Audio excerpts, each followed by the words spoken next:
Oke, adik-adik sekalian, selamat ketemu kembali dalam kuliah. Kali ini kita bicarakan tentang titik berat. Berikut ini adalah gambar sebuah benda dengan luasan S. Ketebalannya itu kita anggap satu satuan tebal atau panjang. Nah, benda ini digambarkan dalam bidang Kartesian. Ini adalah sumbu X, sumbu Y.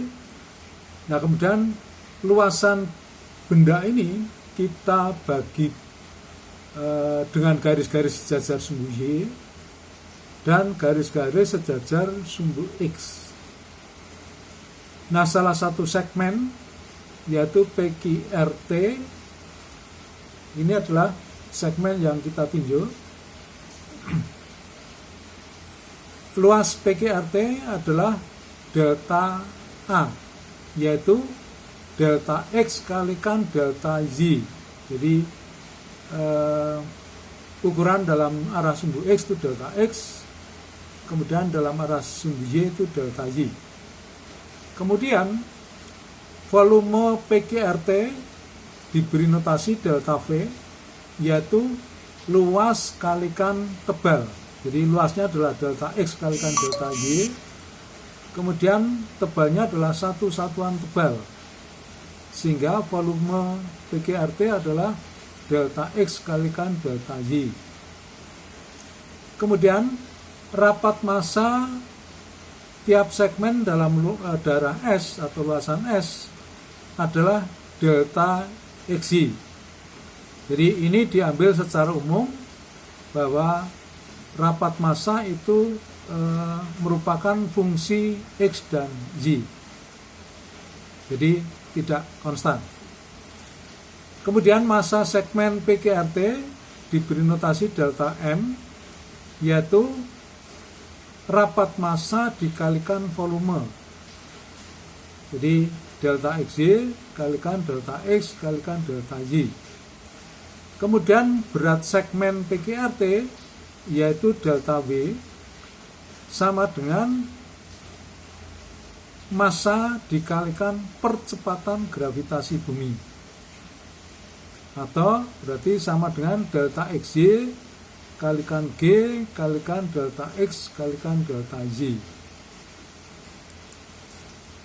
Nah, jumlah berat dari seluruh segmen yang ada pada benda dengan luasan S itu adalah double sigma delta V. Nah, double sigma itu karena dijumlahkan dalam arah sumbu X dan dijumlahkan dalam arah sumbu Y. Berarti sama dengan double sigma delta XY kalikan G kalikan delta X kalikan delta Y. Kemudian bila segmennya itu kecil-kecil, di mana delta X dan delta Y itu mendekati 0, maka ini kita ambil harga limitnya. Maka limit double sigma delta V untuk delta X dan delta Y mendekati 0 sama dengan ini. Nah, rumusan ini dapat ditulis dalam bentuk integral, maka menjadi ini. Integral ganda atau double delta V dengan batas-batas luasan S, atau sama dengan integral double delta XY kalikan G kalikan dx dy untuk batas-batasnya adalah luasan S. Nah, integral dw sama dengan ini tinggal mengulang pada halaman sebelumnya, atau dx dy ini diganti dengan dA. Nah, integral ganda dv tidak lain adalah V. Jadi berat total untuk benda dengan luasan S. Kita misalkan koordinat titik berat segmen PQRT adalah X, Y. Jadi kalau kita kembali ke gambar yang disajikan awal ini, titik berat dari PQRT adalah di sini, di tengah-tengahnya, Jadi koordinatnya adalah X, Y. Kemudian momen PQRT terhadap sumbu X adalah berat dikalikan lengannya. Jadi terhadap sumbu X, lengannya itu Y. Maka nih momen PQRT terhadap sumbu X adalah Y kalikan delta V. Nah, delta V di depan tadi sudah ada. Maka sama dengan ini Y kalikan delta XY kalikan G kalikan delta A. Kemudian momen PQRT terhadap sumbu Y dengan cara yang sama seperti halnya pada sumbu X, maka sama dengan berat kalikan lengannya yaitu X. Jadi bisa kita lihat pada gambar yang awal tadi. Atau ini sama dengan X kalikan delta XY kalikan G kalikan delta A. Kemudian jumlah momen-momen dari seluruh segmen terhadap sumbu X, jadi ini dijumlahkan baik itu dalam arah sumbu X maupun sumbu Y, maka sama dengan double sigma ini, atau sama dengan double sigma Y kalikan delta XY kalikan G kalikan delta A. Kemudian jumlah momen-momen dari seluruh segmen terhadap sumbu Y yaitu double sigma X kalikan delta XY kalikan delta X kalikan delta Y kalikan G, atau sama dengan ini delta X kalikan delta Y diganti dengan delta A.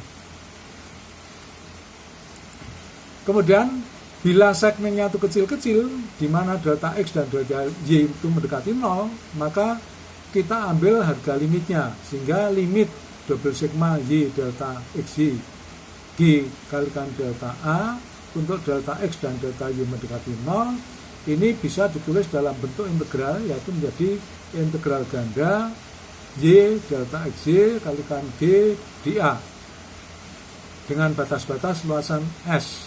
Nah, ini kita beri notasi MX. Kemudian ini tadi yang terhadap sumbu X. Kemudian yang terhadap sumbu Y ini. Jadi limit double sigma X delta XY G delta A untuk delta X dan delta Y menjadi 0. Ini bisa dituliskan dalam bentuk integral, yaitu integral double X delta XY kalikan G dA dengan batas-batas luasan S. Nah, ini juga diberi notasi MX. Kemudian kita misalkan koordinat titik berat luasan S adalah X strip, Y. Jadi gambarnya ini luasan S-nya.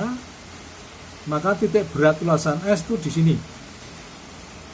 Jadi kita misalkan di titik ini, maka koordinatnya adalah X strip, Y strip. Maka momen luasan S terhadap sumbu X adalah berat dikalikan lengannya. Jadi kalau gambar ini kita lihat berat dari ini benda dengan luasan S kalikan lengannya ini. Jadi karena ini terhadap sumbu X, maka ini lengannya Y strip. Nah, ini juga diberi notasi M strip X.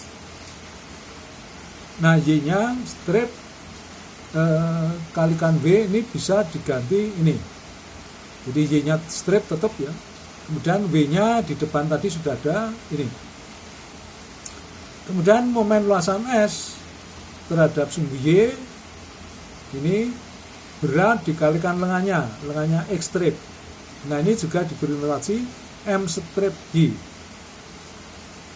Nah, W di depan tadi sudah ada, maka ini sama dengan X strip kalikan ini W-nya ini. Kemudian untuk selanjutnya jumlah momen-momen dari seluruh segmen dalam luasan S terhadap sumbu X itu besarnya sama dengan momen luasan S terhadap sumbu X. Jadi ini kurang X. Demikian juga jumlah momen-momen dari seluruh segmen dalam luasan S terhadap sumbu Y sama dengan momen luasan S terhadap sumbu Y. Maka dari persamaan ini kita peroleh X strip sama dengan ini dibagi ini. Demikian juga Y strip sama dengan ini dibagi ini. Nah, ini merupakan rumusan titik berat. Jadi ini menunjukkan absisnya, ini ordinatnya. Kemudian jika percepatan gravitasi itu konstan, ini artinya apa? Kita misalkan yang kita bicarakan adalah benda-benda yang berada di atas permukaan bumi.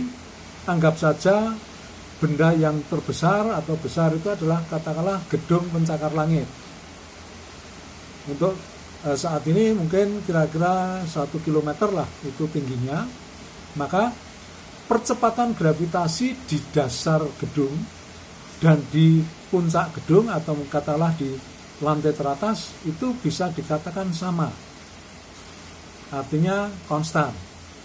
Kita tahu bahwa percepatan gravitasi itu merupakan fungsi dari jari-jari bumi atau jarak dari pusat bumi sampai ke benda yang kita bicarakan.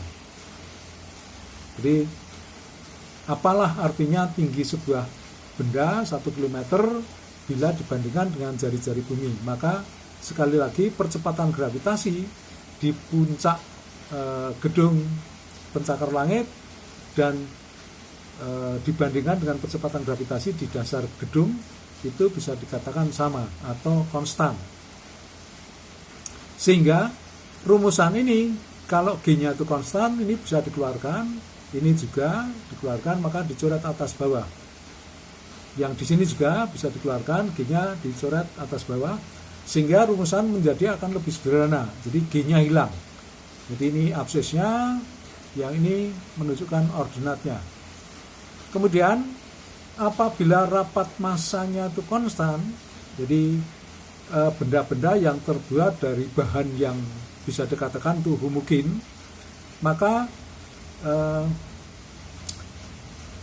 rapat massa itu ini karena konstan bukan lagi merupakan fungsi X dan Y, maka ini bisa dikeluarkan dari integral.